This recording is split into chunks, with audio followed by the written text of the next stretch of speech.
ప్రస్తుతం మన కళ్ళ ముందు కనిపిస్తున్న ఇంటర్నెట్ ప్రపంచం మొత్తం మారిపోబోతుంది. మీరు చూస్తున్న ఫోటో నిజమైనదా? మీరు వింటున్న మాటలు నిజమైనవేనా? ఇలాంటి సందేహాలకు సమాధానం చెబుతూ భారత ప్రభుత్వం కొత్త నిబంధనను ప్రకటించింది. ఫిబ్రవరి 11, 2026న వచ్చిన ఈ కొత్త AI లేబులింగ్ రూల్స్ వల్ల సోషల్ మీడియా వాడకం పూర్తిగా మారనుంది. డీప్ ఫేక్ వీడియోలను కేవలం 3 గంటల్లోనే తొలగించాలన్న కఠిన ఆదేశాల నుండి ప్రతి AI ఫోటోపై ముద్ర ఉండాలన్న నిబంధన వరకు ఈ మార్పులు ప్రతి ఒక్కరూ తెలుసుకోవాలి. అసలు AI కంటెంట్ను ఎలా గుర్తుపట్టాలి? ఈ రూల్స్ అతిక్రమిస్తే వచ్చే నష్టాలేంటి?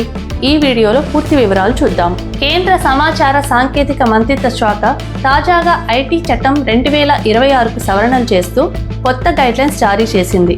దీని ప్రకారం ఏ వ్యక్తి అయినా ఆర్టిఫిషియల్ ఇంటెలిజెన్స్ ఉపయోగించి ఫోటోలు, వీడియోలు లేదా ఆడియోలు సృష్టిస్తే వాటిపై స్పష్టంగా AI జనరేటెడ్ లేదా సింథటికల్లీ క్రియేటెడ్ అనే లేబుల్ ఉండాలి. వినియోగదారులను తప్పుదోవ పట్టించకుండా చూడటమే ఈ చట్టం ప్రధాన ఉద్దేశం.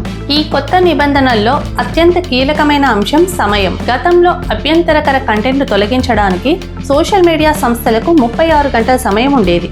కానీ ఇప్పుడు ఎవరైనా ఒకరి ముఖాన్ని మార్చి డీప్ ఫేక్ వీడియోలు సృష్టించినా లేదా నకిలీ సమాచారాన్ని వ్యాప్తి చేసినా ఫిర్యాదు అందిన 3 గంటల్లోనే ఆ కంటెంట్ను ఇంటర్నెట్ నుండి తొలగించాలి. ముఖ్యంగా మహిళలు మరియు చిన్నపిల్లలకు సంబంధించిన అసభ్యకర కంటెంట్ అయితే 2 గంటలలోపే చర్యలు తీసుకోవాలని ప్రభుత్వం స్పష్టం చేసింది.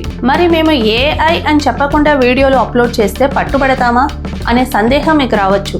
దీనికోసం ప్రభుత్వం టెక్నాలజీ సంస్థలతో కలిసి మెటాడేటా మరియు డిజిటల్ వాటర్ మార్కింగ్ విధానాన్ని అమలు చేస్తుంది.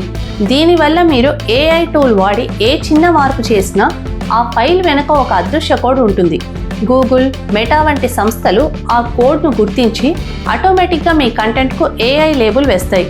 ఒకవేళ కావాలని ఈ రూల్స్ ఉల్లంఘిస్తే సదరు సోషల్ మీడియా ఖాతాను శాశ్వతంగా నిలిపివేయడమే కాకుండా కొత్త భారతీయ న్యాయ సంహిత క్రింద క్రిమినల్ కేసులు నమోదు చేసే అవకాశం ఉంది. సాధారణంగా మనం వాడే ఇన్స్టాగ్రామ్ ఫిల్టర్లు లేదా బ్యూటీ మోడ్స్ వంటి వాటికి ఈ రూల్స్ వర్తించవు. కేవలం ఒక మనిషిని లేదా ఒక సందర్భాన్ని పూర్తిగా మార్చి చూపించే కంటెంట్కు మాత్రమే ఇవి వర్తిస్తాయి. రాబోయే ఫిబ్రవరి 20 నుండి ఈ నిబంధనలు దేశవ్యాప్తంగా అమలులోకి రానున్నాయి. కాబట్టి క్రియేటర్లు తమ కంటెంట్ విషయంలో జాగ్రత్తగా ఉండాలి.